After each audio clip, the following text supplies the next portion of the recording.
শুনতে পাচ্ছ সবাই আমার কথা? আশা করি শুনতে পাচ্ছ।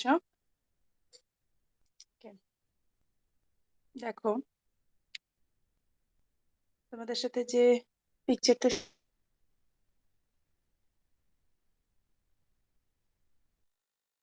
শেয়ার করেছি, এই পিকচারে তোমরা কি কি দেখতে পাচ্ছ? আমাকে বলো তোমরা কি কি দেখতে পাচ্ছ?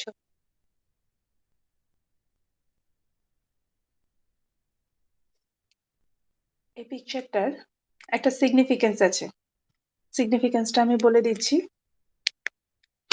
সিগনিফিকেন্সটা হলো, দেখো এই পিকচারটাতে প্রথম যেটা চোখে পড়ছে সেটা হচ্ছে একটা ট্রেন। ওকে, এবারে ট্রেনটা কিসের ওপর থেকে যাবে? রেল লাইনের ওপর থেকে। দেন এই রেল লাইনটা কোথায় প্লেস করা আছে? দেখো একটা ব্রিজের ওপরে। দেন এই রেল লাইনটা ব্রিজের ওপর থেকে কোনো একটা টার্গেটে যাচ্ছে, মানে যেদিকে যাচ্ছে ট্রেনটা দেখো টুয়ার্ডস আ টানেল মুভ করছে, মানে আর কিছুটা রাস্তা গিয়ে ও কিন্তু টানেলের মধ্যে ঢুকে যাবে। টানেল মিন্স এখানে দেখো এটা পুরোটাই রক, সলিড রক, যেটা পুরোটা কাট করা পসিবল হয়নি, তাই এরকম রকের ভেতর থেকে একটা ওয়ে বের করে নেওয়া হয়েছে। This is called tunnel. তো এই যে ট্রেন যাচ্ছে রেল লাইনের ওপর থেকে, দেখো এখানে একটা কার্ভ হয়ে রয়েছে, এবার এই কার্ভটা প্লট করা, এই সব কিছু নিয়ে আমাদের রেলওয়ে ইঞ্জিনিয়ারিং। দেন দেখো ট্রেনটা ব্রিজের ওপর থেকে যাচ্ছে, এই জিনিসটা নিয়ে, এই যে ব্রিজ কনস্ট্রাকশন করেছি আমরা সিভিল ইঞ্জিনিয়াররা, এই ব্রিজের ওপর কতটা লোড আসবে, ব্রিজের কম্পোনেন্ট গুলোকে কি বলে, তাদের ফাংশন কি, এই সব কিছু মিলিয়ে হচ্ছে ব্রিজ ইঞ্জিনিয়ারিং। আর এই যে ট্রেনটা আর একটু পরেই যেটা টানেলে ঢুকে যাবে, এই টানেল কি করে, এই টানেলের কনসেপ্ট কি করে এসেছে, এর কিছু অ্যাডভান্টেজ ডিসঅ্যাডভান্টেজ, এই টানেল কি করে কনস্ট্রাক্ট করা হয়, এই সব কিছু মিলিয়ে হচ্ছে টানেল ইঞ্জিনিয়ার। আর এই রেলওয়ে ইঞ্জিনিয়ারিং, ব্রিজ আর টানেল ইঞ্জিনিয়ারিং, এই সব কিছু মিলিয়ে হচ্ছে তোমাদের transportation engineering part 1। I hope তোমরা বুঝতে পেরেছো যে এই যে ছবিটা আমি এখানে দিয়েছি সেটার সিগনিফিকেন্সটা কি। ঠিক আছে, এই ছবিটা এমন ভাবে দেওয়া হয়েছে যে তোমাদের এই পুরো ট্রান্সপোর্টেশন ইঞ্জিনিয়ারিং কি কি নিয়ে আছে সেই সবটা এই একটা জায়গা থেকেই দেখে বোঝা যাচ্ছে। তাহলে আজকে এই পিপিটিতে আমি যেটা বলবো সেটা হচ্ছে টানেল। টানেলটা কি? টানেলটা হচ্ছে একটা আন্ডারগ্রাউন্ড প্যাসেজওয়ে। এটা অনেক সময় আর্থ বা সয়েল বা রক এগুলোকে কাট করে করা হয়, মানে ডাগ থ্রু সারাউন্ডিং সয়েল, আর্থ, রক। আর একটা হয় আন্ডার ওয়াটার প্যাসেজওয়ে। আন্ডার ওয়াটার প্যাসেজওয়ে যখন আমরা করি তখনও কিন্তু আমরা টানেল কনস্ট্রাক্ট করি। তো এই টানেলটা পুরোটাই ক্লোজড থাকে, শুধুমাত্র এর এন্ট্রান্স আর এক্সিস্ট এই দুটো ওপেনিং থাকে, মানে যেখান থেকে টানেলের মধ্যে ইন করতে হবে আর যে পোর্শনটা থেকে আমরা টানেল থেকে বেরোতে পারবো, মানে এক্সিট পোর্শন, এই দুটো পোর্শন শুধু ওপেন থাকে টানেলের। আদারওয়াইজ আর যে পুরো, মানে সেটা যতটা লেন্থের হবে বা যতটা ডেপথের হবে, তার উইথ যতটা হবে, সেই পুরো জিনিসটাই কিন্তু এনক্লোজড থাকবে, মানে একটা হার্ড সারফেস দিয়ে এটা পুরোটা ব্লক করা থাকবে। ঠিক আছে, তো এই টানেল, তো এটাকে বলা হচ্ছে, এই টানেলের কনসেপ্টটা অনেক পুরনো। অনেক পুরনো ইন দ্য সেন্স, আমরা যখন ছোটবেলায় হিস্ট্রি পড়েছি, ইভেন এখনো যখন দেখবে কোনো হিস্ট্রির গল্প আমরা যখন পড়ি, বা কোনো হিস্টোরিক্যাল মুভি যখন আমরা দেখি, এরকম হিস্টোরিক্যাল বলিউডে প্রচুর মুভি রিসেন্টলি বেরোচ্ছে। তো সেইসব হিস্টোরিক্যাল জিনিস যখন আমরা দেখব, তখন দেখবে অপোনেন্ট মানে অন্য দেশের রাজার কাছ থেকে নিজের দেশের সম্পত্তি সেভ রাখার জন্য মাটির নিচে মানে মাটি খুঁড়ে অনেক গুপ্ত ঘর বানিয়ে সেগুলোর মধ্যে স্টোর করে রাখা হতো। আদারওয়াইজ মানে এটাও হয়েছে যে কেউ ধরো আক্রমণ করছে, আমাকে পালাতে হবে। কোথা থেকে পালাবো? যদি আমি মাটির ওপর থেকে পালাতে চাই, তাহলে তো অন্য রাজার যে সৈন্যরা মানে যারা আক্রমণ করতে আসছে, তারা তো আমাকে দেখে নেবে। আমার সৈন্যদেরকে দেখে নেবে। তাহলে আমরা পালাবো কি করে? এই ভাবনা থেকে আগেকার দিনের অনেক রাজা এরকম গুপ্ত পথ বানিয়েছিলেন।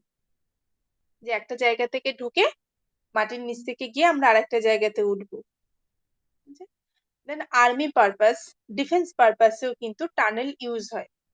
ডিফেন্স পারপাসে টানেল ইউজ হয় মিন্স আমাদের কান্ট্রির আর্মিরা তাদের ওয়েটা কি, তারা কোন রাস্তা দিয়ে যাতায়াত করছে, তাদের ডেইলি রুটিন কি, এই সবগুলো যাতে শত্রুদের চোখে না পড়ে যায়, তার জন্য কিন্তু মাটির নিচ থেকে অনেক গুপ্ত মানে কাজ চালানো হয়। তো এই সবকিছু মিলিয়েই আমাদের মাথায় টানেল মানে টানেল জিনিসটা এসেছিল। তো এই টানেল কিভাবে কনস্ট্রাক্ট করতে হয়, কোন সিচুয়েশনে বা ধরো টানেল আমরা যখন আর্থ এক্সকাভেট করে টানেল তৈরি করব, তখন তার এক ধরনের প্রসিডিওর হবে, তখন সেখানে কিছু প্রবলেম অ্যারাইভ করবে। কিন্তু আমরা যখন রক কাটিং করে টানেল কনস্ট্রাক্ট করব, তখন কিন্তু সেম প্রবলেম অ্যারাইজ হবে না, তখন অন্য কোনো প্রবলেম অ্যারাইজ হবে। দেন আমি সয়েল যেভাবে কাটিং করব টানেল বানানোর জন্য, আমি কি রকও ঠিক সেইভাবে কাটিং করতে পারবো? পারবো না। তো দুটো জিনিসের জন্য আমাকে দুরকম মেথড অ্যাপ্লাই করতে হবে।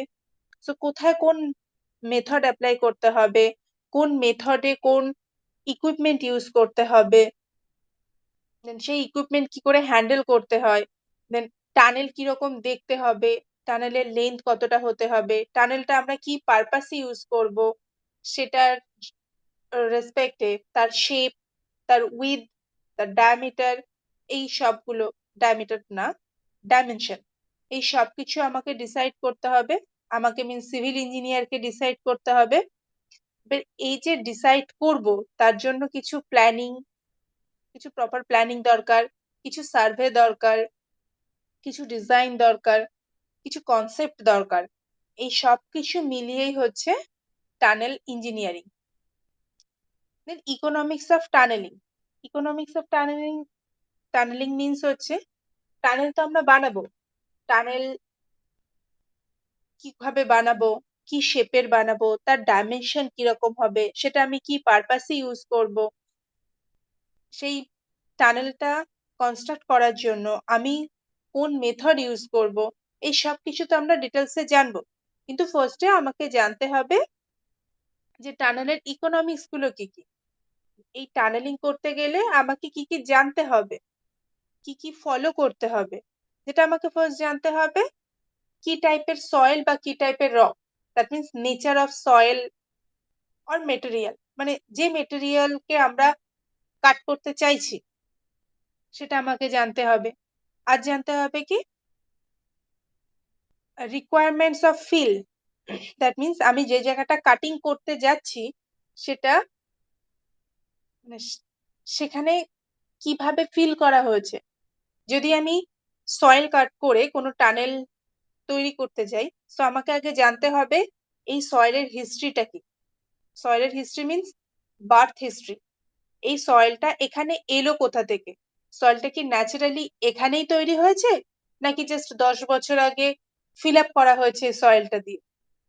এমন হয় না যে পুকুর রয়েছে, বাইরে থেকে মাটি এনে আমরা ফিল আপ করে দিলাম, কিন্তু 5 বছর পর কিন্তু আমরা আর বুঝতে পারি না, মানে অচেনা কোনো মানুষ যারা আগে মানে যারা জানতো না এখানে আগে কোনো পুকুর ছিল, তারা কিন্তু বাইরে থেকে দেখে বুঝতে পারবে না যে এই সয়েলটা, এই যে fill up করা আছে, এটা জাস্ট ৫ বছর আগে fill up করা হয়েছে। এটা কিন্তু তারা বাইরে থেকে জানবে না। কিন্তু তুমি যখন সেই সয়েলের ওপরে কোনো কনস্ট্রাকশন করতে যাবে, সেটা কোনো বিল্ডিং হোক, সেটা কোনো ব্রিজ হোক, সেটা রোড হোক, সেটা রেলওয়ে হোক বা টানেল হোক, যাই হোক, তোমাকে আগে জানতে হবে এই সয়েলের সোর্সটা কি, সয়েলের বার্থ হিস্ট্রিটা কি। সো নেচার অফ সয়েল তোমাকে জানতে হবে, রিকোয়ারমেন্টস অফ ফিল, মানে এটা ফিল করা হয়েছে কিনা, বা এখানে ফিল করার দরকার আছে কিনা, বা কি ওয়েতে ফিল করা হয়েছে, এই সবকিছু জানতে হবে। দেন ডেপথ অফ কাটিং, কতটা কাট করব এটাও জানতে হবে। যদি আমরা দেখি কোনো একটা কনস্ট্রাকশনে আমাদের 18 মিটারের বেশি ডেপথে যেতে হচ্ছে, তখন আমরা টানেল ইউজ করি। ঠিক আছে, ধরো আমাদেরকে ওয়াটার সাপ্লাই দিতে হবে, সেটা কত নিচ থেকে দিতে হবে? মাটির নিচে, মানে জিএল এ 20 মিটার নিচ থেকে দিতে হবে। দ্যাট মিনস কি, মোর অ্যাবাউট 18 মিটার হয়ে গেল, 18 মিটারের বেশি হয়ে গেল। এবার 18 মিটারের বেশি ডেপথে আমরা যখন কোনো সার্ভিস দিতে চাইবো, বা আমরা যখন কোনো কিছু কনস্ট্রাক্ট করতে চাইবো, সাপ্লাই করতে চাইবো, তখন কিন্তু ওই পুরো জিএল থেকে, মানে জিএল লেভেল থেকে পুরো ওই 20 মিটার পর্যন্ত ওপেন রাখবো না। তখন আমরা কি করব? টানেল করে দেবো। দ্যাট মিনস ওপরে মাটি আমরা কিচ্ছু করব না, যেমন আছে তেমন থাকবে। এই জিএল থেকে 20 মিটার নিচে, যদি আমাদের 20 মিটার ডেপথে যেতে হয়, যদি হয় যে হ্যাঁ 50 মিটার ডেপথে যেতে হবে, তাহলে 50 মিটার ডেপথ থেকে আমরা টানেল কনস্ট্রাক্ট করে দেব। কিন্তু জিএল থেকে একদম আমাদের যে রিকোয়ারমেন্ট অফ ডেপথ, মানে যতটা ডেপথ আমরা লাগবে কাট করার জন্য, তত পর্যন্ত ওপেন রাখবো না। অতটা ওপেন রাখা মিনস সে খাত তৈরি করে দেওয়ার মতো। সাপোজ মেট্রো চলছে যে ওয়েটা দিয়ে, ভাবো যে মাটির ওপরে যে পোর্শনটা থেকে বোঝা যায় না যে এর নিচ থেকে মেট্রো লাইন গেছে, সেই পোর্শনটা যদি পুরো ওই ডেপথ পর্যন্ত ওপেন থাকতো, তাহলে কি হতো? দেখতে কেমন লাগতো? খুব অকওয়ার্ড লাগতো। ওপেন থাকতো, মাটির অত নিচ থেকে নিয়ে যাওয়ারও কোনো মানে হতো না, কারণ উপরের মাটিটাও তো আমি ইউটিলাইজ করছি না, বা অ্যাক্সিডেন্ট হয়ে যাওয়ার চান্স থাকতো। কারণ অতটা লেন্থ, একটা মেট্রো লাইন দমদম থেকে কত পর্যন্ত গেছে সেটা তো তোমরা জানো। এবার মাটির নিচ থেকে গেছে, ওই যতটা গেছে ততটা যদি মাটি পুরো ওপেন থাকতো, ওই অত ডেপ পর্যন্ত যদি মাটি ওপেন থাকতো, তাহলে কি হতো? অ্যাক্সিডেন্ট হতো প্রচুর। অনেকেই আজ এ এখানে পড়ে যাবে, কাল ও ওখানে পড়ে যেত, অনেক এরকম অ্যাক্সিডেন্ট হতো, কারণ অনেকটা ডেপথ ওপেন রয়েছে। সো কি করা হয়েছে, মাটির ওপরে অতটা ডেপথ ওপেন রাখার কোনো দরকারই নেই। আমার একটা মেট্রো পাস করার জন্য, একটা মেট্রো স্টেশন তৈরি করার জন্য যতটা জায়গা দরকার, ততটা জায়গা ওপেন করে নাও। বাকি ওপরের পোর্শনে যেমন রয়েছে জিএল লেভেল পর্যন্ত সেই রকমই থাকতে দাও। তো এগুলো হচ্ছে ইকোনমিক্স। দেন হচ্ছে টানেলিং করার কথা আমরা কেন ভাবি, মানে সেটাও ইকোনমিক্স এর মধ্যেও পড়ে। আমরা তো ভেবে দেখি যে হ্যাঁ কোনটা আমাদের জন্য মোস্ট সুইটেবল।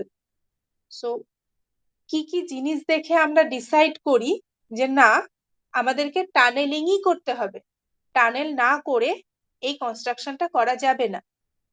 কি কি পারপাসে আমাদেরকে টানেল করতেই হবে, এই জিনিসটা আমরা যে যে পয়েন্ট থেকে ডিসাইড করি, সেটাই হচ্ছে ইকোনমিক্স অফ টানেলিং। তাহলে আমরা আর কি দেখতে পাই? যদি আমাদের মাথায় আসে যে আমাদের র্যাপিড ট্রান্সপোর্ট ফেসিলিটি দিতে হবে, মানে সিগন্যালে গাড়ি দাঁড়াবে না। এই যে মাটির ওপর থেকে যেসব গাড়িগুলো চলে, দেখবি 2 মিনিট অন্তর অন্তর সিগন্যালে দাঁড়িয়ে যেতে হচ্ছে। লেফট সাইড থেকে কেউ চলে আসছে, মানে লেফট সাইড থেকে কোনো একটা রোড এসে কানেক্ট হয়েছে, সেখান থেকে কোনো গাড়ি আসছে। রাইট সাইড দিক থেকে কোনো একটা রোড এসে কানেক্ট হয়েছে, সেখানে কোনো গাড়ি চলে আসছে। মানে এরকম একটা ওপেন সিচুয়েশন, ওপেন যত হবে দেখবে হ্যাপাজার্ড হবে জিনিসটা। তো সেখানে যদি আমাদের মনে হয় যে আমাদের র‍্যাপিড ট্রান্সপোর্ট ফেসিলিটি প্রোভাইড করা উচিত, তো তখন আমরা অবভিয়াসলি টানেলের হেল্প নেব, যে বাইরের কোনো অবস্ট্রাকশন বা বাইরের কোনো ডিস্টারবেন্স আমাদের ট্রান্সপোর্ট সিস্টেমকে হ্যাম্পার করবে না। আর কি হতে পারে, যদি আমরা ল্যান্ডের ক্রাইসিস দেখি, মানে মাটির ওপর থেকে একটা রাস্তা তৈরি করতে, সাপোজ ল্যান্ডের খুব ক্রাইসিস, মানে কেউ জমি দিতে চাইছে না বা জমি পাওয়া যাচ্ছে না, বা আমরা যেটা সার্ভে করে মানে যে জায়গাটা বের করেছি যে আমাদেরকে এখান থেকে এতটা যেতে হবে, সেখানে দেখা গেল অনেকটা এরিয়া জুড়ে খুব বড় পুকুর রয়েছে। পুকুর আমরা বন্ধ করতে পারবো না অ্যাজ পার গভর্নমেন্ট রুলস। তো তখন আমরা কি করব? মাটির নিচ থেকে যাই। পুকুর যেমন ওপরে রয়েছে তেমন থাক। যেসব ল্যান্ড ওনাররা তাদের জমি দিতে চাইছেন না, তাদের জমিও যেমন আছে তেমন থাক। ওপরে যেখানে যা রয়েছে সেখানে সে সেইভাবেই থাক। আমি মাটির নিচ থেকে টানেল কনস্ট্রাক্ট করে আমার যে রিকোয়ারমেন্ট সেটা ফুলফিল করতে পারি। আর কি হতে পারে, হাই স্পিড যদি আমরা জেনারেট করতে চাই, তখন আমরা টানেল দ্যাট মিনস মাটির নিচ থেকে পাঠিয়ে দেব, যে এখান থেকে শুধু হাই স্পিডের কারই যেতে পারবে। হাই স্পিডের কার ছাড়া কোনো লো স্পিডের কার এই টানেলে এন্ট্রি নিতে পারবে না। এটা আমরা করতে পারি। আর হচ্ছে স্ট্র্যাটেজিক রুট হিসেবে, যেটা আমি বললাম যে ডিফেন্স পারপাস আমরা ইউজ করি, মানে অপোনেন্ট টিম সাপোজ আমাদের ইন্ডিয়ান আর্মির স্ট্র্যাটেজি যাতে না জানতে পারে, না বুঝতে পারে, না ফলো করতে পারে, সেটার জন্য টানেল করা হয়। টানেলের মাটির নিচ থেকে যদি আমাদের ইন্ডিয়ান আর্মি কোনো দিকে যায়, তো থোড়ি না মাটির ওপর থেকে অন্য কান্ট্রির আর্মি সেটা দেখতে পারবে? দেখতে পারবে না তো।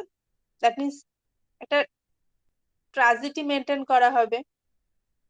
এগুলো গেল ইকোনমিক্স অফ টানেলিং, মানে আমরা কেন টানেল ইউজ করব, কেন বানাবো, মানে কোন এরিয়াতে, কোন পারপাসে বা কোন সিচুয়েশনে আমাদের মনে হবে যে হ্যাঁ টানেল বানানো উচিত। দেন হচ্ছে অ্যাডভান্টেজেস। অ্যাডভান্টেজেস কি কি আছে? অলরেডি প্রচুর অ্যাডভান্টেজেস বলে দিয়েছি। যেমন কি, টানেলস মোর ইকোনমিক্যাল একটা কনস্ট্রাকশন। ওপেন কাট যদি রাখতে চাই, এই যে বললাম যে মেট্রো যতটা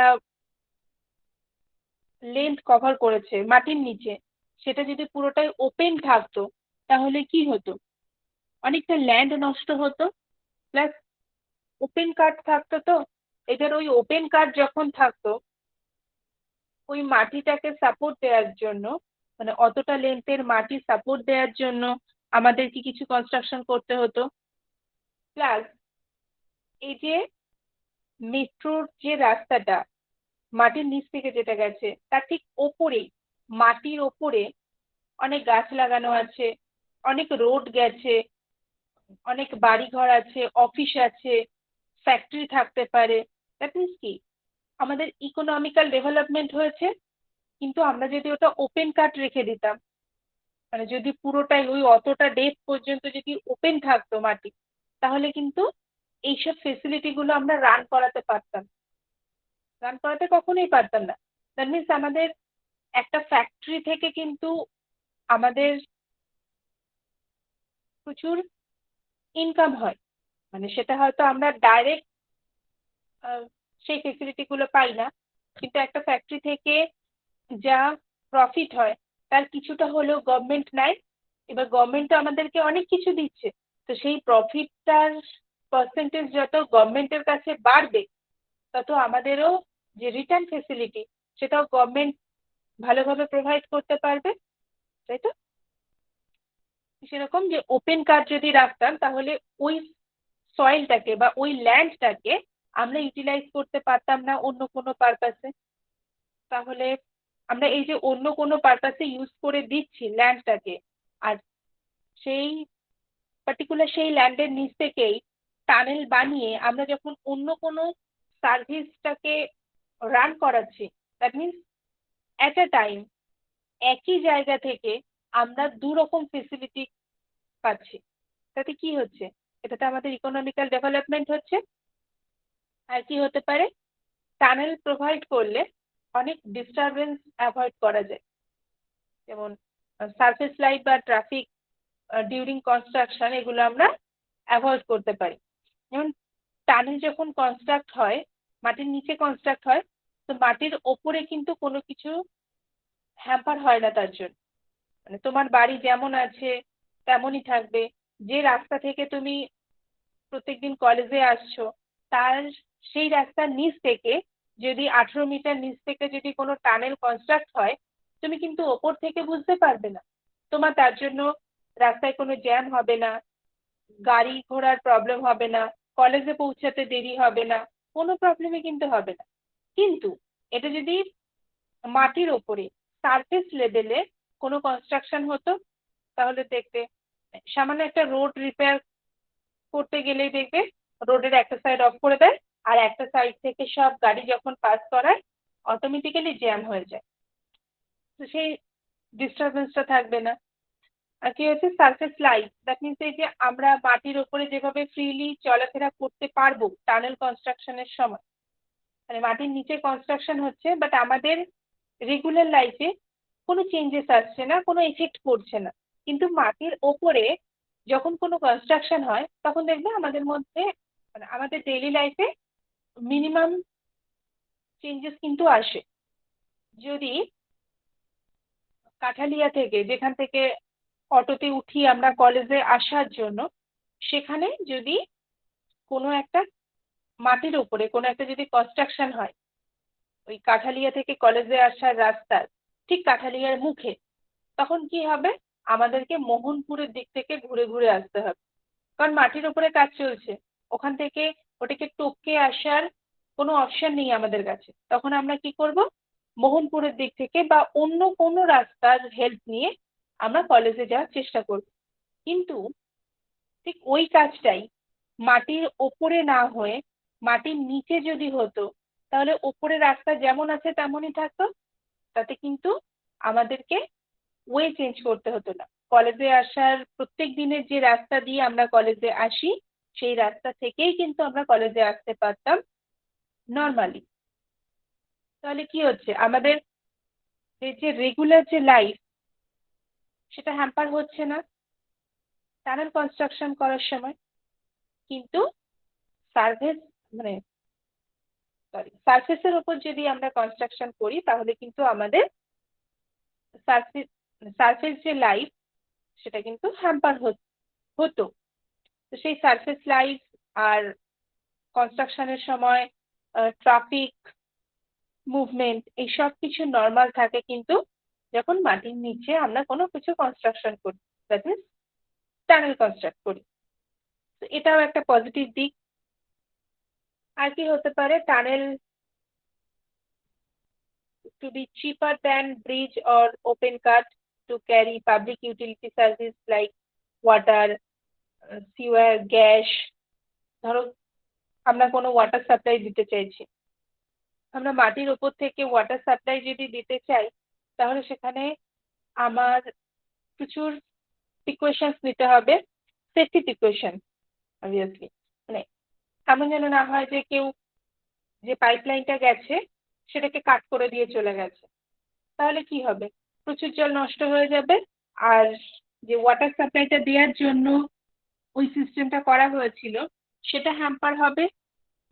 তাহলে সেটা যাতে হ্যাম্পার না হয়, কেউ যাতে, মানে কোনো পাবলিক ফিগার যাতে সেই সাপ্লাই ওয়াটারটাকে বন্ধ করে না দিতে পারে, বা ওর মধ্যে কোনো ব্যাড ইনগ্রেডিয়েন্ট, পয়জন, মানে ক্ষতিকর কিছু যাতে অ্যাড না করে দিতে পারে, এই সব কিছু মেনটেন করার জন্য গার্ড দরকার ছিল, মানে যারা অল টাইম পাহারা দেবে যে কেউ কিছু করছে কিনা। সেখানে আমাদের অনেকটা টাকা নষ্ট হতো, প্লাস প্রবলেম যা হওয়ার সে তো হতোই। কিন্তু আমরা যদি টানেল সিস্টেম করে দিই, মাটির নিচ থেকে যদি টানেল করে পাইপের থ্রু দিয়ে যদি আমি ওয়াটার সাপ্লাই দিয়ে দিই, তাহলে কিন্তু আমার ওই এক্সট্রা যে গার্ড দেওয়ার যে ব্যাপার, সেটা কিন্তু আর দরকার হবে না। তো অনেকটা টাকা সেভ হবে। গ্যাস গ্যাস যদি আমরা ওপেনলি সাপ্লাই করি, বাই চান্স কোনো একটা জায়গায় লিক করে গেল, লিক করে যেতেই পারে, আমরা প্রপার মেনটেন করছি, আমরা প্রপারলি গার্ড দিচ্ছি যে কেউ ফুটো করে দিতে পারবে না, কেউ গ্যাস চুরি করে নিয়ে চলে যেতে পারবে না, কেউ আগুন ধরিয়ে দিতে পারবে না, এই সব কিছু আমরা দেখছি। বাট কোনো কারণে লিক তো করতেই পারে। বা আমাদের জাস্ট চোখ এড়িয়ে কেউ যদি একটা, ধরো সিগারেট খেয়ে সাপোজ গ্যাসের পাইপ লিক করে গেছে, অল্প অল্প করে গ্যাস বেরোচ্ছে, আর রাস্তার ধারে কেউ দাঁড়িয়ে সিগারেট খেয়ে সেই জ্বলন্ত সিগারেটটা ঠিক ওই পাইপের মুখে ফেললো, কি হবে? Just সাথে সাথে ব্লাস্ট করে যাবে, তাই তো? তো ওখানে প্রচুর ক্ষতি হবে, অনেক মানুষ মারা যেতে পারে। তার থেকে অত রিস্ক নেওয়ার দরকার নেই, মাটির নিচ থেকে পাঠিয়ে দাও। হ্যাঁ, মাটির নিচে কি লিক হবে না? হবে, কিন্তু ব্লাস্ট করে যাওয়ার টেন্ডেন্সি কিন্তু থাকবে না। ওকে, তাহলে আমরা এই পাবলিক ইউটিলিটি সাপ্লাই এর জন্য আমরা টানেল ইউজ করতে পারি। আর ইজিলি স্লোপ প্রোভাইড করার জন্য আমরা টানেল ইউজ করতে পারি। মানে মাটির নিচ থেকে আমরা যখন কোনো কনস্ট্রাকশন করব, তখন আমার স্লোপ নিয়ে কোনো প্রবলেম হবে না। ধরো আমরা একটা ড্রেন, বাড়ির ড্রেন বাড়ির ড্রেন রাস্তায় গিয়ে মিলবে, মানে রাস্তায় যে ড্রেন আছে সেখানে গিয়ে মিলবে। তো সেখানে একটা স্লোপের ব্যাপার থাকে, মানে স্লোপটা যেন এমন না হয় যে বাড়ির জল রাস্তার ড্রেনে না গিয়ে রাস্তার ড্রেনের জল বাড়ির মধ্যে ঢুকে আসছে, এটা যেন না হয়। তো সেখানে একটা স্লোপের ব্যাপার আছে। সেই স্লোপটা প্রোভাইড করার মতন সিচুয়েশন নাও থাকতে পারে। দেখা গেলো এমন ছোট্ট একটা স্পেস আছে যেখানে আমার যতটা স্লোপ দেওয়া উচিত বা দিতে হবে সেটা আমরা প্রোভাইড করতে পারছি, কারণ আমাদের হাতে সাফিসিয়েন্ট স্পেস নেই। কিন্তু আমরা যদি মাটির নিচে যদি কনস্ট্রাকশন করি, সেখানে আমরা যেমন ইচ্ছা, মানে রিকোয়ার্ড যেমন ইচ্ছা, মানে এমন নয় যে দরকার নেই তবুও আমি স্লোপ দিয়ে রেখেছি, আমরা ইজিলি স্লোপ প্রোভাইড করতে পারি। যেমন ওয়াটার সাপ্লাই এ স্লোপটা কিন্তু খুব ভাইটাল রোল প্লে করে। স্লোপ যদি ঠিকঠাক না থাকে, ওয়াটার কিন্তু সাপ্লাই করতে পারবো না। এবার যদি নোংরা জল যদি হয়, হয় না যে বাড়ির হাই ড্রেনের জলগুলো গঙ্গার জলের সাথে মিশিয়ে দেওয়া হয়, ম্যানহোল আমরা কলকাতার রাস্তায় দেখেছি। সেই ম্যানহোল গুলো হচ্ছে ওই যে টানেল সিস্টেমটা থাকে, ওই টানেল সিস্টেমের থ্রু দিয়েই তো নোংরা জলগুলো গঙ্গায় যায়। তো ওই টানেল যে অনেক সময় নোংরাতে ব্লক হয়ে যায়, বা সেটা মেনটেন করতে হয়, মাঝে মধ্যে পরিষ্কার করতে হয়, তার জন্যই ওই কিছু কিছু গ্যাপে গ্যাপে ওই ওপেনিং গুলো রাখা হয়, যেগুলোকে ম্যানহোল বলে। এবার ওই যে ম্যানহোল যে জিনিসের ওপেনিং, সেটাও কিন্তু ওয়ান টাইপ অফ টানেল, ওটাও এক ধরনের টানেল। মাটির নিচ থেকে নোংরা জলগুলো আমি এক জায়গায় নিয়ে যাচ্ছি। এবার ওটাই যদি মাটির ওপর থেকে করতে চাইতাম, কি হতো? প্রচুর গন্ধ বেরোতো, একটা ব্যাড স্মেল স্প্রেড হয়ে যেত, ভাইরাস ব্যাকটেরিয়া, মানে যত নোংরা জিনিস আছে সেখানে জানবে ভাইরাস ব্যাকটেরিয়া থাকবে। ব্যাকটেরিয়া তো অনেক সময় ভালো কাজ করে, বাট ভাইরাস তো আর মোটেই ভালো কাজ করে না। বা অনেক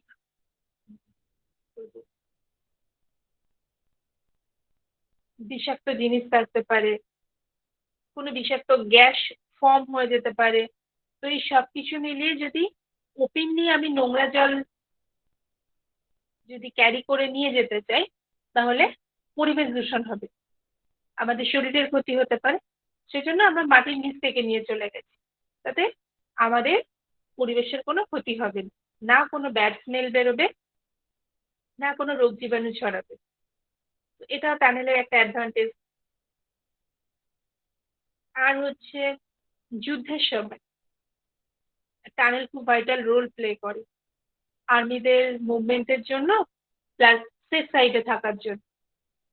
ধরো কোনো একটা এরিয়াতে, কোনো একটা লোকালিটিতে অন্য কোনো দেশের থেকে লোকজন এসে অ্যাটাক করেছে, বা বোমিং হচ্ছে, মানে বোম ব্লাস্ট করাচ্ছে, তো আমরা না আকাশে উঠে সেফ থাকবো, না মাটিতে থাকলে সেফ থাকবো, মানে মাটির ওপরে থাকলে সেফ থাকবো, না জলের মধ্যে থাকলে সেফ থাকবো।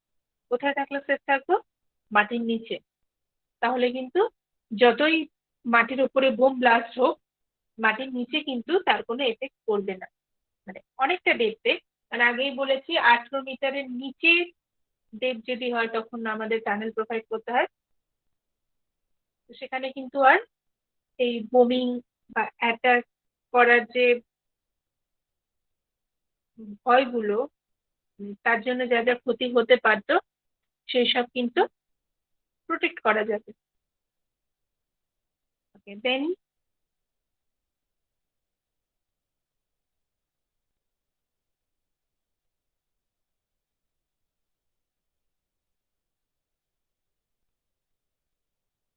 আর একটা অ্যাডভান্টেজ হচ্ছে শর্টার ডিস্টেন্স কভার করা যায়।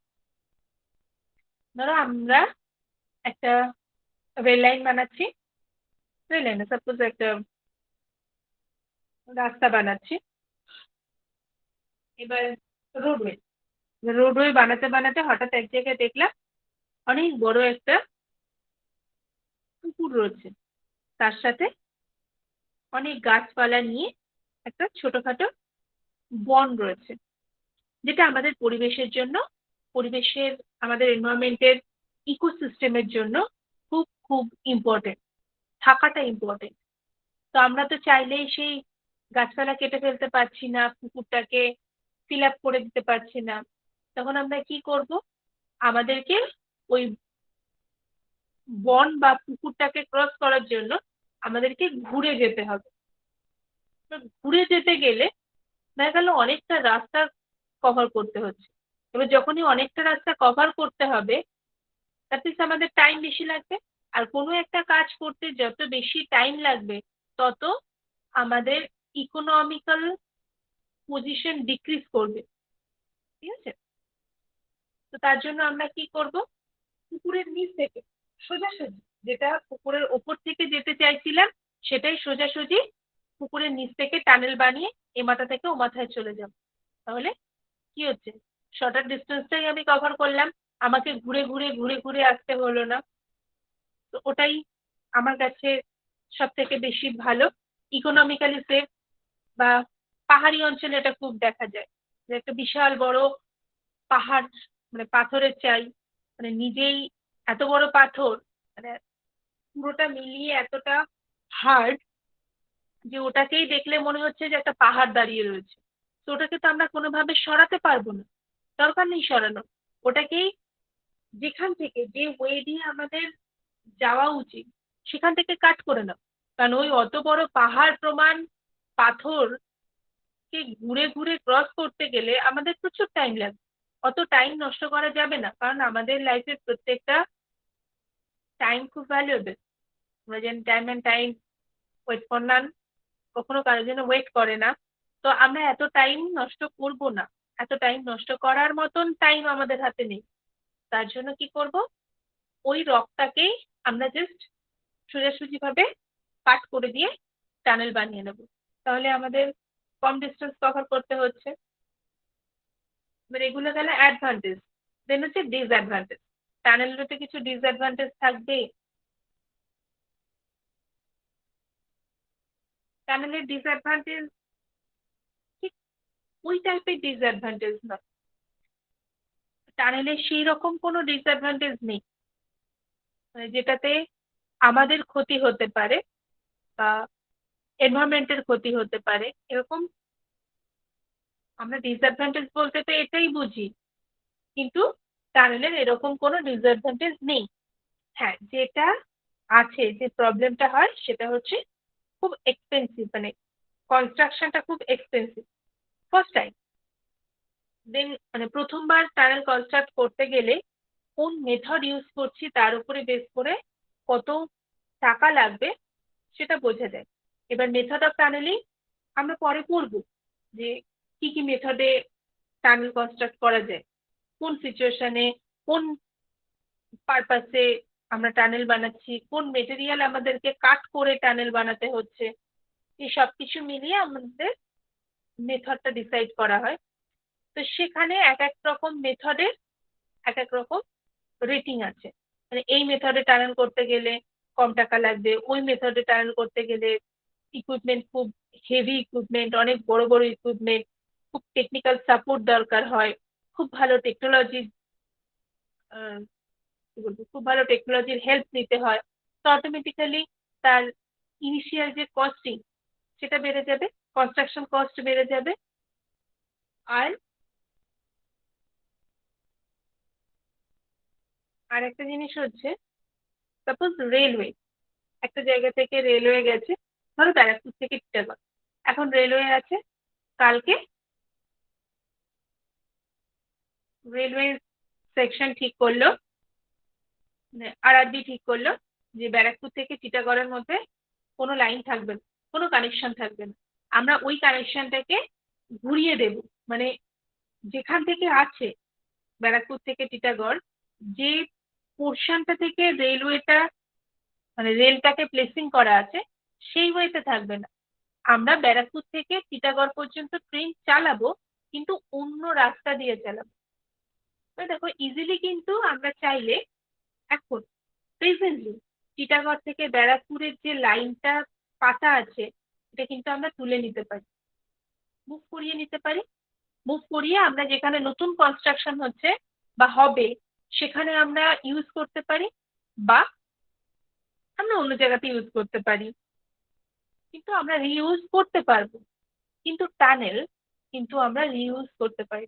মানে এই যে দমদম থেকে যে মেট্রো লাইনটা গেছে মাটির নিচ থেকে, হঠাৎ যদি এখন তুমি বলো যে না, আমি দমদমের ওই মেট্রো লাইনটা তুলে এনে শিয়ালদা থেকে শুরু করবো, কখনো পসিবল নয়, কারণ ওই মাটির নিচের অত বড় কনস্ট্রাকশন আমরা কখনো মুভ করাতে পারি না। তো ওই টানেল যেমন আছে তেমনই থেকে যাবে, আমরা ইউজ করব না, বাট ওই টানেলটা কিন্তু ওরকমই থেকে যাবে, কিন্তু অন্য কিছুতে আমরা রিইউজ করতে পারি। বাট টানেল একবার কনস্ট্রাকশন হয়ে গেলে সেটাকে আমরা মুভ করাতে পারি, যে না এখান থেকে টানেল কনস্ট্রাকশন করব না, বা ঠিক আছে এই ওয়ে দিয়ে তো 5 বছর হয়ে গেছে, আমরা টানেলটাকে অন্যদিকে ঘুরিয়ে দিই, এরকম কিন্তু কোনো কিছু আমরা করতে পারবো না। নেক্সট হচ্ছে types of tunnel. Types of tunnel, কি কি টাইপের টানেল হয় আমরা একটু দেখে নিই। এটা হচ্ছে বাই পারপাস, কি পারপাসে আমরা ইউজ করছি, যেমন railway tunnel, metro system, water tunnel, service tunnel, highway tunnel, storage tunnel, etcetera. যদি সেই টানেলের মধ্যে থেকে ট্রেন যায় তাহলে তার ডিজাইন একরকম হবে, তার শেপ একরকম হবে। তো কি রকম টাইপের শেপ হবে বা সেই টানেলটাকে আমরা কিভাবে ক্লাসিফাই করব সেটা তো আমাদেরকে জানতে হবে। তো সেটা হচ্ছে রেলওয়ে টানেল। দেন মেট্রো সিস্টেম, আমরা যদি মেট্রো সিস্টেম যদি প্রোভাইড করতে চাই তাহলে তার এক ধরনের, মানে তার জন্য যে টানেলটা আমরা কনস্ট্রাক্ট করব তার আলাদা কিছু ক্যারেক্টারিস্টিক্স থাকবে, কিছু প্রপার্টিস থাকবে। As well as water supply করার জন্য আমরা যে টানেল ইউজ করছি। সার্ভিস টানেল মিনস হচ্ছে যে টানেলের থ্রু দিয়ে আমরা কোনো কিছু সার্ভিস দিই, সেটা হতে পারে ইলেকট্রিসিটি সার্ভিস, গ্যাস সার্ভিস, তারপর আর কি আছে, টেলিফোন লাইন। আগেকার দিনের যে ল্যান্ডলাইন গুলো দেখবে সব কিন্তু মাটির নিচ থেকে যায়। বা যে টাইম কল আমরা দেখতে পাই, টাইম কলের জলের পাইপ কি ওপরে থাকে? থাকে না, সব মাটির নিচে থাকে। আমাদের ইন্ডিয়াতে খুব একটা ফলো করা হয় না, বাট ওয়েস্টার্ন কান্ট্রি বা অনেক কান্ট্রিতে কিন্তু এই ইলেকট্রিক সাপ্লাই পুরোটাই মাটির নিচ থেকে দেয়। এই যে আমাদের মাটির ওপর থেকে যেহেতু ইলেকট্রিক সাপ্লাই দেয়া হয়, তাহলে দেখবে একটু ঝড় হলেই তার ছিঁড়ে গেছে, গাছ পড়েছে, তার ছিঁড়ে গেছে, মানে এরকম হাজারো প্রবলেম থাকে। কিন্তু এটা যদি মাটির নিচ থেকে যেত, এই যত তার আমরা দেখতে পাই শর্ট সার্কিট হয়ে গেছে কি না, একটা লাইনের তারের সাথে আরেকটা তার এসে মিশে গেছিল হাওয়ায়, শর্ট সার্কিট হয়ে গেছে, আমাদের পাড়াতে 4 ঘন্টা ধরে কারেন্ট নেই। এই যে 4 ঘন্টা যদি কোনো লোকালিটিতে কারেন্ট অফ থাকে, তাহলে জানলে সেই টাইমে তোমার পড়াশোনা নষ্ট হচ্ছে, দ্যাট মিনস গভর্নমেন্টের টাকা নষ্ট হচ্ছে। কোনো অফিসের কাজ বন্ধ আছে, দ্যাট মিনস প্রোডাক্টিভিটি বন্ধ হয়ে গেছে, গভর্নমেন্টের টাকা নষ্ট হচ্ছে। কোনো কারখানার কোনো সাপ্লাই তৈরি হওয়া বন্ধ হয়ে গেছে, দ্যাট মিনস মার্কেটেও সাপ্লাই হতে দেরি হবে, দ্যাট মিনস প্রোডাক্টিভিটি সেখানেও বন্ধ হয়ে গেছে। তো ওখানেও কিন্তু গভর্নমেন্টের লস হচ্ছে, that means financial loss, economical loss হচ্ছে। তো আমরা যদি এগুলোই মাটির নিচ থেকে, মানে এই ইলেকট্রিক সাপ্লাইটাই যদি মাটির নিচ থেকে দিয়ে দিতাম, তাহলে এই রকম প্রবলেম গুলো হতো না, যে ঝড় হলেই কারেন্ট অফ করে দিতে হবে, একটু জোরে বৃষ্টি হলেই কারেন্ট অফ করে দিতে হবে, জোরে একটু মেঘ ডাকলে কারেন্ট অফ করে দিতে হবে। কারণ ওপেন ইলেকট্রিসিটি সাপ্লাই করলে বাজটা এসে ইলেকট্রিক ওয়্যারের ওপর পড়বে, ইলেকট্রিক পোল গুলো নষ্ট হয়ে যাবে। তো এইরকম কথাবার্তা ভেবে বা এরকম সিচুয়েশন তৈরি হয় বলে দেখবে একটুখানি বেশি মেঘ করলেই কারেন্ট অফ করে দেওয়া হয়। আচ্ছা, সেই সময় কিন্তু আমাদের প্রোডাক্টিভিটি বন্ধ হয়ে যাচ্ছে, আর প্রোডাক্টিভিটি যখনই বন্ধ হয়ে যাবে তখনই কিন্তু আমরা ইকোনমিক্যালি স্টেপ ডাউন করে যাব। ঠিক আছে? তো এই ফোনের line, gas service, electric service, cable service, এইসব সার্ভিস গুলো, মানে আমরা সার্ভিস দিচ্ছি পাবলিকের হেল্পের জন্য, যখন কিছু করা হয় সেটাই হচ্ছে সার্ভিস। আর সেই সার্ভিস গুলো প্রোভাইড করার জন্য যখন টানেল কনস্ট্রাক্ট করা হয়, সেগুলোকে বলা হয় সার্ভিস টানেল। হাইওয়ে টানেল যদি হাইওয়ে পারপাস ইউজ হয়, মানে গাড়ি চলবে, সেটা হচ্ছে হাইওয়ে টানেল। স্টোরেজ টানেল, যে আমি কোনো জিনিস স্টোর করে রাখবো, তো তখন যে টানেল কনস্ট্রাক্ট করা হয় সেটা হচ্ছে স্টোর টানেল, স্টোরেজ টানেল। যেমন কয়লা খনি থেকে কয়লা বের করে আনা হয় কিভাবে? টানেল করে। টানেল সিস্টেমেই কিন্তু কয়লা খনি থেকে অত ডেপ থেকে কয়লা বের করে আনা হয়। এটা গেল কি পারপাসে আমরা টানেল ইউজ করছি তার উপর বেস করে টানেলের ক্লাসিফিকেশন। দেন হচ্ছে by geological location or condition, মানে কোন লোকেশনে আছে বা কোন মেটেরিয়াল কাট করে আমাদেরকে টানেল কনস্ট্রাক্ট করতে হচ্ছে, তার উপর বেস করে আমরা টানেলকে ক্লাসিফাই করতে পারি। এটা হচ্ছে রক টানেল। আমরা যখন মেনলি পাহাড়ি অঞ্চলে পাথর কেটে আমরা যখন কোনো টানেল কনস্ট্রাক্ট করি, তখন সেটা হয়ে যায় রক টানেল। রক দিয়ে, মানে পুরো সারাউন্ডিং যে বাউন্ডারি টানেলের, এক্সিস্ট আর এন্ট্রান্স বাদ দিয়ে পুরোটাই যদি রক দিয়ে, মানে চারপাশটা যদি রক থাকে তাহলে সেটা হয়ে যায় রক টানেল। যদি মাটি থাকে তাহলে সেটা হচ্ছে আর্থ টানেল। যেমন আমাদের কলকাতার যে মেট্রো, এটা কিন্তু আর্থ টানেল, চারপাশ থেকে আর্থ ঘিরে রেখেছে। বাট ওটা একটা মেট্রো সিস্টেমেরও টানেল, মেট্রো টানেল। মানে একটা টানেলেরই, একটা টানেল অনেকগুলো ক্লাসিফিকেশনের মধ্যে পড়তে পারে। ঠিক আছে? বাট কিসের রেসপেক্টে কোন ক্লাসিফিকেশন করব, সেটাই আমরা জাস্ট এখানে দেখছি। হচ্ছে সাবমার্জ টানেল। সাবমার্জ টানেল হচ্ছে জলের নিচে যে টানেল গুলো থাকে। এবার এমন হতেই পারে কোনো সাবমার্জ, কোনো highway tunnel submerge tunnel, that means জলের মধ্যে থেকে টানেল কনস্ট্রাক্ট করা হয়েছে, আর সেই টানেলটা হাইওয়ে পারপাসে ইউজ করা হচ্ছে। তাহলে সেই পার্টিকুলার টানেলটাকে আমরা কি বলবো? Submerged highway tunnel. সেটা একটা সাবমার্জ টানেল, কারণ মাটির নিচে আছে, সরি, জলের নিচে আছে। আর ওই সাবমার্জ টানেলটাকে আমরা কোন পারপাসে ইউজ করছি? হাইওয়ে পারপাসে ইউজ করছি। তাহলে সেটা হয়ে গেল one of the submerged tunnel which is used for highway tunnel. দেন হচ্ছে বাই ক্রস সেকশনাল শেপ। আমরা কোন শেপে টানেল করবো? এবার হতেই পারে এই যে বলছি যে সাবমার্জ টানেল, যেটা আমরা হাইওয়ে টানেল পারপাসে ইউজ করছি, সেটা হতে পারে রেক্টাঙ্গুলার শেপ, সেটা হতে পারে হর্সশু শেপ। সেখানেও কিন্তু ওই পার্টিকুলার ওই টানেলটাকে আমরা, দেখো, তিনটে ক্লাসিফিকেশনেই ফেলে দিতে পারছি। এটা হাইওয়ে টানেল, তার ওটা একটা আইডেন্টিফিকেশন। আর এটা হচ্ছে সাবমার্জ টানেল, কারণ ওই হাইওয়ে পারপাসে যে টানেলটা আমরা ইউজ করছি সেটা জলের মধ্যে থেকে যাচ্ছে, তো সেটা সাবমার্জ টানেল। আর তার শেপটা কিরকম? Horseshoe shape. তাহলে একটা টানেল, দেখো সব পারপাস কিন্তু মানে সব পয়েন্ট কিন্তু ফলো করতে পারে, ঠিক আছে?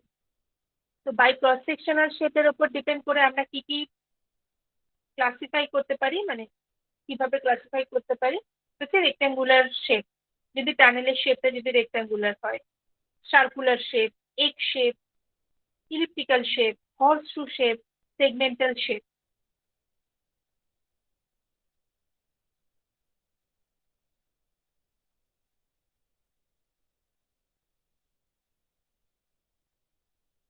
দেখো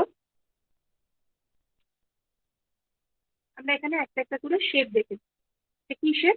এটা হচ্ছে সার্কুলার শেপ। একটা জিনিস বলে দিই, পরীক্ষাতে যখন তোমাদের শেপ অফ টানেল বা classification of tunnel as as per shape যখন নোট ডাউন, শর্ট নোটস লিখতে দেবে, বা কোনো পার্টিকুলার একটা শেপ অফ টানেল সম্পর্কে জানতে চাইছে, তার অ্যাডভান্টেজ ডিসঅ্যাডভান্টেজ, কি পারপাসে সেই শেপ ইউজ করা হয়, কোন পারপাসে ওই শেপটা প্রেফারেবল, তো সেখানে এরকম ছোট্ট করে ড্র করে দেওয়ার চেষ্টা করবে। আর ড্রয়িংটা এইরকমই হবে মোটামুটি। এই যে কংক্রিটিং লাইনিং, সিমেন্ট গ্রাউন্ডিং, সিমেন্ট দিয়ে গ্রাউন্ড করে কংক্রিটের একটা লেয়ার দিয়ে দেওয়া হয়, হার্ড লেয়ার। এবার এটা হচ্ছে সার্কুলার শেপ। সার্কুলার শেপ আমরা কখন ইউজ করি? This type of section offers greater resistance to external pressure. তবে যেহেতু এটা বাইরের সারফেসটা পুরোটা সার্কুলার, তো এর সারফেস এরিয়াটা কিন্তু বেশি। আর আমরা কি জানি স্ট্রেসের ফর্মুলা কি? Load by area. That means load যদি ফিক্সড রাখি আর এরিয়াটাকে যদি আমরা মানে সারফেস এরিয়াটাকে, কন্ট্যাক্ট এরিয়াটাকে যদি আমরা বাড়িয়ে দিই, তাহলে কি হবে? প্রেশারটা ইকুয়ালি ডিস্ট্রিবিউট হতে গিয়ে তার স্ট্রেসটা কমে যাবে, কারণ অনেকটা এরিয়াতে ডিস্ট্রিবিউট হয়েছে। ধরো একটা কাজ তোমাদের দুজনকে করতে বললাম, তো তোমাদের দুজনের ওপর যতটা প্রেশার পড়বে, আমি যদি ঠিক সেম কাজ 10 জনকে করতে দিই, তাহলে কি সবার উপরে সেই সেম প্রেশারটা পড়বে? মানে যে প্রেশারটা তোমাদের দুজনের উপর ইন্ডিভিজুয়ালি পড়ছিল, পড়বে না। তখন দেখবে 10 জনেরই প্রেশার আছে, 10 জনকেই ওই কাজটা করতে হচ্ছে, কিন্তু প্রেশারটা কিন্তু একটু হলেও কম। মানে যে কাজটা দুজনে করলে যতটা প্রেশার আসে, সেই কাজটাই যদি আমরা 10 জনে মিলে করি, তাহলে কিন্তু আমাদের অতটা স্ট্রেস বা অতটা প্রেশার কিন্তু আসবে না। তো যেহেতু এটা সার্কুলার শেপ, এটা যেহেতু সার্কুলার শেপ, এর এই যে কন্ট্যাক্ট এরিয়া, দেখো কন্ট্যাক্ট এরিয়া অনেকটা, মানে আর্থের সাথে ও অনেকটা এরিয়া নিয়ে টাচ করে আছে। তাহলে পি বাই এ যদি আমি করি, তাহলে এখানে স্ট্রেসটা খুব কম আসে। আর কি হয়, if ground is highly unstable, যদি আনস্টেবল হয় গ্রাউন্ড, মানে ধস নেমে যায় খুব, বা এখানকার মাটি চুপচাপ থাকে না, বা ফ্লো করে যাওয়ার টেন্ডেন্সি থাকে, তাহলে এই ক্রস সেকশন, সফট ক্লে যদি হয়, খুব নরম মাটি, তাহলে এই সারফেস, এই ক্রস সেকশনাল শেপটা আমরা ইউজ করি, সার্কুলার শেপ। দেখো এখান থেকে যদি কোনো প্রেশার আসে, সাপোজ এই পজিশনে একটা বল নাও তোমরা, বল নিয়ে এরকম ভাবে রেখে দাও, রেখে ঠিক বলের মিডিলে এখানে জল ঢালো, কি হবে দেখবে? কিছু জল এদিক থেকে পড়ে যাবে, কিছু জল এদিক থেকে পড়ে যাবে। তোমাদেরকে কম্পেয়ার করিয়ে দিই, এটা হচ্ছে রেক্ট্যাঙ্গুলার শেপ। এখানেও এরকম একটা রেক্ট্যাঙ্গুলার জিনিস নাও, নিয়ে ঠিক এরও মিডিলে জল ঢালো, দেখবে জলটা কিন্তু এখানে দাঁড়িয়ে গেছে, এদিকে কিছুটা দাঁড়িয়ে যাবে, এদিকে কিছুটা দাঁড়িয়ে যাবে। হ্যাঁ, আর কিছুটা জল এখান থেকে পড়ে যাবে। বাট এখানে যে জলটা ঢেলেছিলে, এখানে কিন্তু কোনো জলই দাঁড়ায়নি, সব জলই হয় এদিকে চলে গেছে, নয় এদিকে চলে গেছে। এবারে আমি যেটা এই ওয়াটারফল করতে বললাম, এটাকেই জাস্ট একটা প্রেশার আসছে ভেবে না। মানে এই যে জল যেটা ঢালতে বলছি, এটা জাস্ট একটা গল্পের ছলে একটা এক্সাম্পল দেওয়ার জন্য বললাম। এই যে জল ঢালছো, এর এদিকে কিছুটা জল চলে যাচ্ছে, কিছুটা জল এদিকে চলে যাচ্ছে, ঠিক সেম এইভাবে এই ডিরেকশনে যদি এই শেপের ওপর, এই টানেলের ওপর যদি কোনো প্রেশার আসে, তাহলে কিছু প্রেশার এদিকে চলে যাবে, কিছু প্রেশার এদিকে চলে যাবে। পার্টিকুলার এখানে কিন্তু আর কোনো প্রেশার থাকবে না। ঠিক সেম এইভাবে যদি কোনো প্রেশার আসে, এখানে কিন্তু পার্টিকুলার প্রেশার পড়বে না, কিছু প্রেশার এদিকে চলে যাবে, কিছু প্রেশার এদিকে চলে যাবে। দ্যাট মিনস এরা পুরো সারফেসটাই কিন্তু প্রেশারটাকে খুব ইজিলি নিজেদের মধ্যে ডিস্ট্রিবিউট করে নিচ্ছে। বাট এখানে এই যে রেক্টাঙ্গুলার শেপ, এটা হচ্ছে রেক্টাঙ্গুলার শেপ টানেল। এই যে রেক্টাঙ্গুলার শেপে এখানে যেখানে জল ঢালতে বললাম, যে জলটা ঢালার পর দেখবে ম্যাক্সিমাম জলটা এখানে দাঁড়িয়ে যাবে, আর কিছু জল এদিক থেকে পাস করবে। বাট এই পোর্শনে কিন্তু কোনো জল দাঁড়াবে না। এই পোর্শনে কিন্তু মানে এখানে যে জলটা ঢালছো সেই জলের এফেক্ট কিন্তু এখানে আসবে না। এবার এই জলটাকেই জাস্ট রিপ্লেস করে দাও লোড দিয়ে। ভাবো এখান থেকে এই ডিরেকশনে কোনো লোড আসছে, লোডটা দেখো ট্রান্সফার হবে না, লোডটা এখানেই থেকে যাবে।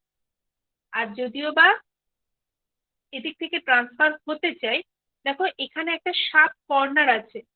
লোড যদি এখানে পড়ে, সাপোজ এখানে একটা লোড পড়েছে, কি হবে? শার্প কর্নারটা ব্রেক করে যাবে। আর শার্প কর্নার যখনই ব্রেক করে যাবে, তখনই জানবে তোমার যে ডিজাইন সেটা কিন্তু হ্যাম্পার হয়ে গেল, তোমার যে কনস্ট্রাকশন, যে স্ট্রাকচার যেটা ছিল সেটা কিন্তু হ্যাম্পার হয়ে গেল। আর এই ক্রস সেকশনাল মানে সার্কুলার শেপ, এই সার্কুলার শেপ টানেলটা আমরা নর্মালি গ্যাসের সার্ভিস, অয়েল সার্ভিস, মানে অয়েল ট্রান্সপোর্ট, তেল একটা জায়গা থেকে আরেকটা জায়গায়, মানে শুধু তেল কেন, যে কোনো টাইপের কেমিক্যাল আমরা একটা জায়গা থেকে একটা জায়গায় মুভ করি। ইলেকট্রিক সাপ্লাইয়ে দেখবে বড় বড় কংক্রিটের পাইপ আমরা দেখেওছি রাস্তার ধারে, এরকম দেখবে মাটি খুঁড়ে ওর মধ্যে প্লেস করে দেওয়া হয়। ওর মধ্যেই কেবিলের তার যদি যায় সেই তারগুলো প্লেস করে দেওয়া হয়। যদি ওয়াটার সাপ্লাই থাকে তাহলে তো ওর মধ্যে থেকে ওয়াটার সাপ্লাই দিয়ে দেওয়া হয়, সেটা নোংরা জলও হতে পারে বা ফ্রেশ ড্রিঙ্কিং ওয়াটারও হতে পারে। তো এইসব সার্ভিস পারপাসে এই সার্কুলার শেপ ইউজ করা হয়। এই সার্কুলার শেপ কখনো হাইওয়ে পারপাসে ইউজ করা হয়। হাইওয়ে পারপাসে কি কি করে ইউজ করা যেতে, কারণ দেখো এর এই ওপেনিংটা খুব ছোট্ট, তো গাড়ি তো চলতে পারবে না, যাবে হয়তো একটা গাড়ি যেতে পারবে, কিন্তু এই যে বাকি যে পোর্শনটা আছে এই পোর্শনটা আমরা ইউটিলাইজ করতে পারবো না। কিন্তু এখানে মানে আমি জাস্ট যদি সার্কুলার শেপ আর রেক্টাঙ্গুলার শেপ এই দুটো যদি কম্পেয়ার করি, এর মধ্যে দেখো এখান থেকে অনেকগুলো গাড়ি যেতে পারবে, আমাদের এরিয়াটা আমরা ইউটিলাইজ করতে পারবো। যদিও রেক্টাঙ্গুলার শেপের একটা ডিসঅ্যাডভান্টেজ বললাম যে এটা লোড সেট করতে পারে না, আর এই কর্নার গুলো খুব হ্যাম্পার হয়ে যায়, কর্নার গুলো খুব ভেঙে যাওয়ার চান্সেস থাকে। নেক্সট হচ্ছে সেগমেন্টাল শেপ। সেগমেন্টাল শেপ দেখো কিছুটা ভার্টিক্যাল ওয়াল আর কিছুটা সার্কুলার। আমরা নর্মালি মেট্রো পারপাস বা হাইওয়ে পারপাস আমরা যে টানেল গুলো ইউজ করি, যে শেপের টানেল ইউজ করি, সেটা হচ্ছে সেগমেন্টাল শেপের টানেল। ঠিক আছে, নেক্সট হচ্ছে এই শেপটা হচ্ছে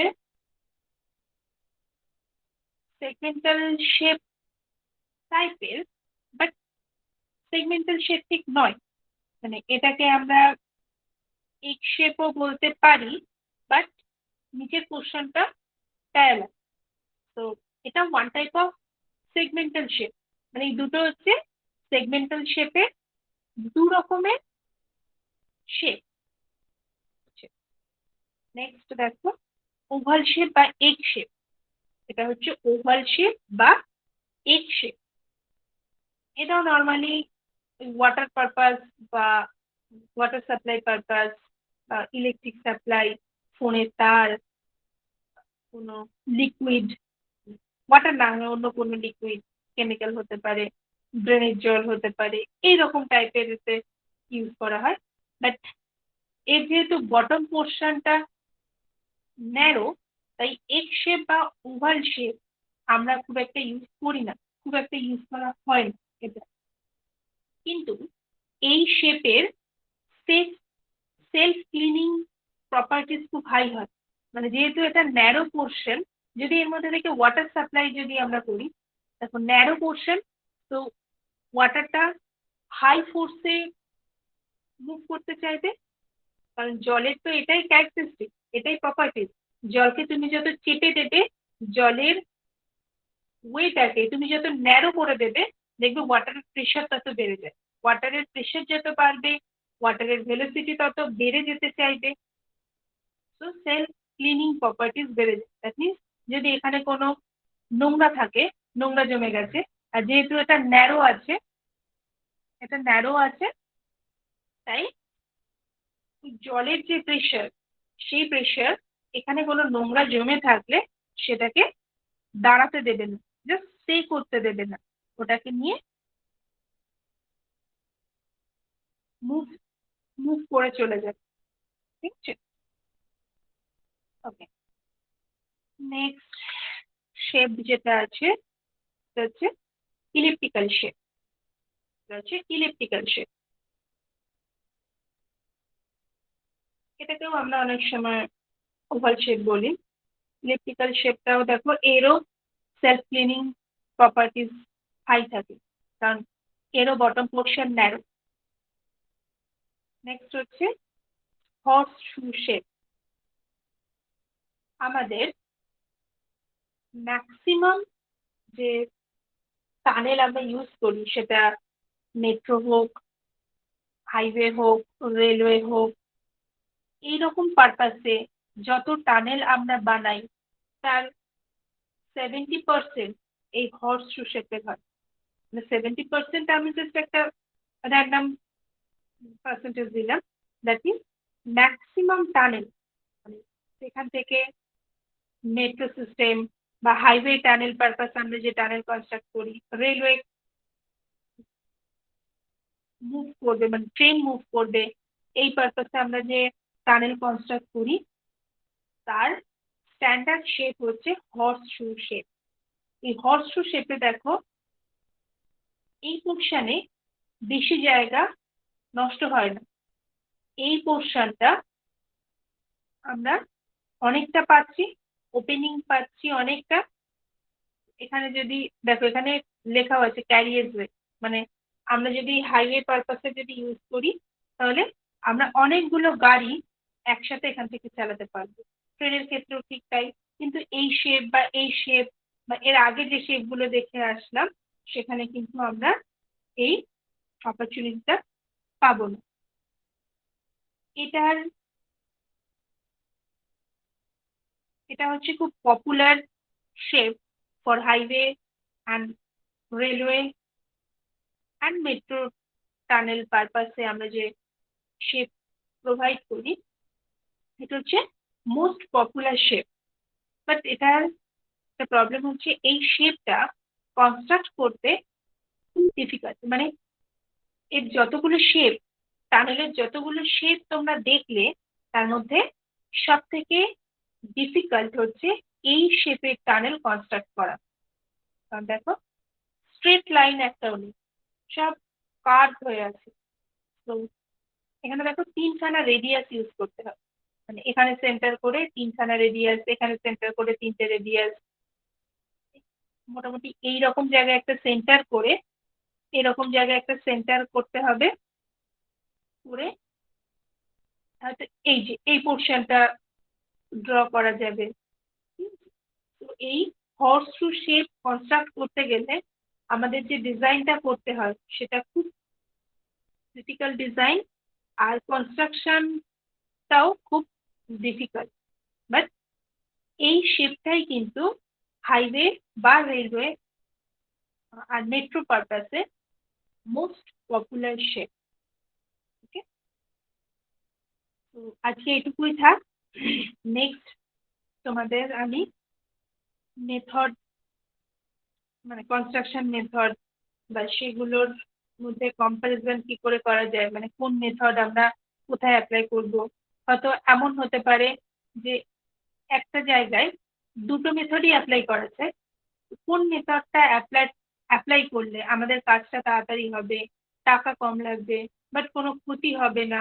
মানে এমন নয় যে 2 কোটি টাকা কমানোর জন্য আমি একটা মেথড ইউজ না করে তার থেকে মানে অন্য একটা ডিফারেন্ট মেথড ইউজ করলাম, কিন্তু দেখা গেল ওই 2 কোটি বাঁচানোর জন্য আলটিমেটলি আমার পুরো কাজটাই নষ্ট হয়ে গেল।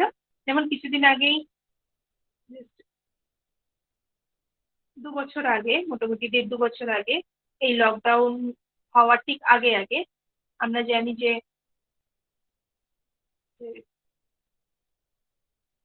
সাউথ ক্যালকাটায় মেবি একটা এই মাটির নিচে জলের নিচে যে আন্ডার ওয়াটার কনস্ট্রাকশন চলছিল, সেখানে ল্যান্ড পোর্শনে, মানে তখনও ওয়াটার পর্যন্ত গিয়ে পৌঁছায়নি, ওই গঙ্গার আগে নর্মাল ল্যান্ড পোর্শনে টানেল করার সময় মাটির উপরের বাড়ি ঘর সব ভেঙে গেছিল।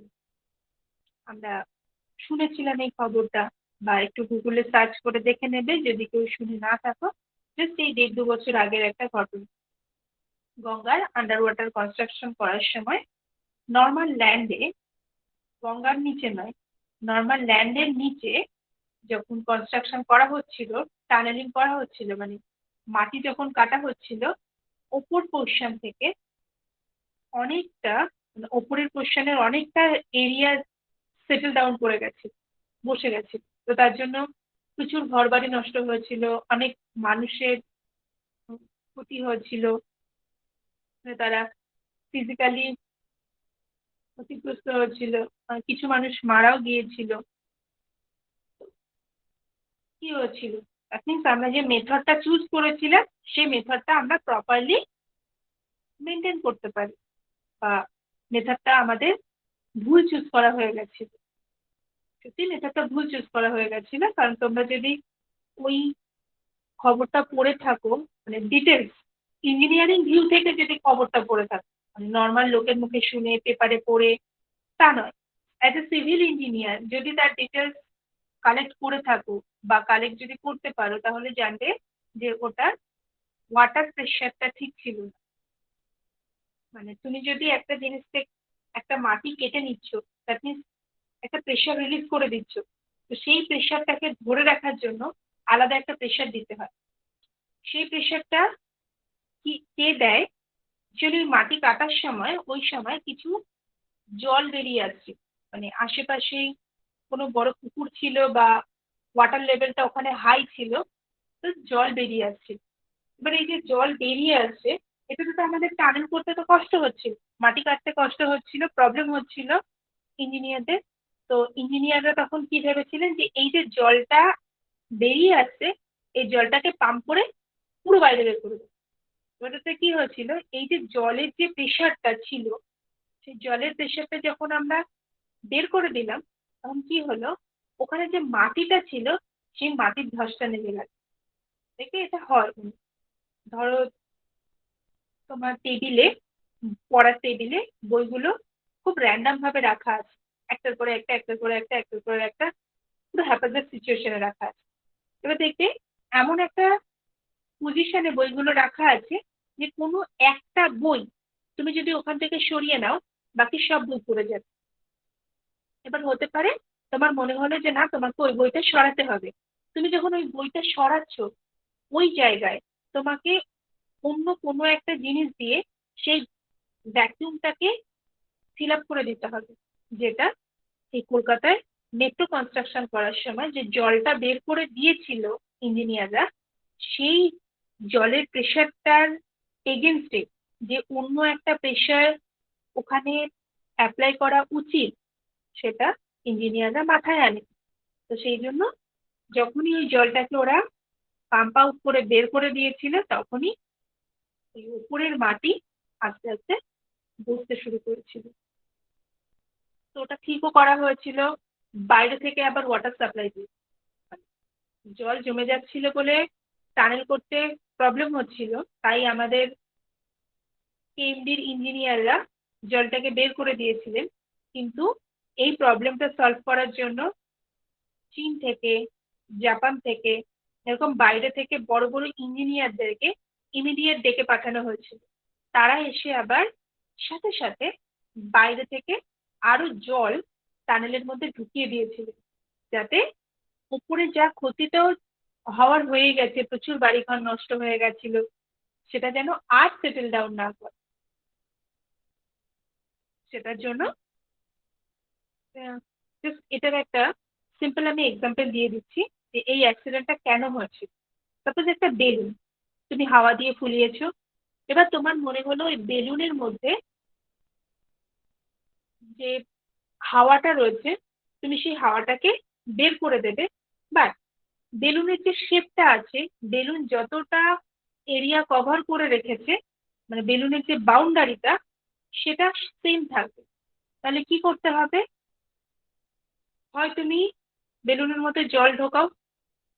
তাতে কি হচ্ছে, তুমি যখন জলটা ঢোকাচ্ছ হাওয়াটা বেরিয়ে আসছে তো, কারণ আর্কিমিডিস ল, কোনো একটা প্রেশার আমরা যখন দিই সেই প্রেশারটাকে ব্যালেন্স করার জন্য অন্য কোনো প্রেশারকে রিলিজ হতেই হয়, এটা আর্কিমিডিস বলে গেছেন।